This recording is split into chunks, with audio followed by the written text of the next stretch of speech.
ምን ሆነሃል? የአልፋ ውል ጥሩ እየሄደ አይደለም? እሱን ጉዳይ አታንሽብኝ። ገና ሳስበው ጭንቀት ይይዘኛል።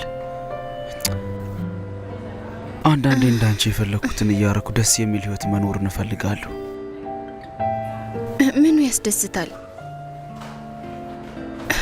ምን ያህል እንዳመመኝ አይታየም? አሁን ለምን እንደፈለከኝ እባክህ ንገረኝ። አልደብቅሽም፣ ዳዦንግ ደህና አይደለም። በጣም ከባድ ጊዜያቶችን አሳልፈናል። የኢንግላንዱ ውል ማብቂያ ቀኑ እየደረሰ ነው። ግን ደግሞ አሁንም የገንዘብ እጥረት አለብን።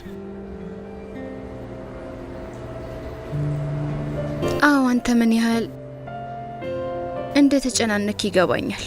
ለአልፋ ድርጅት ያላደረግከው ነገር የለም። ገንዘብ ማግኘት ከቻልሽ እርዳታሽ ያስፈልገኛል።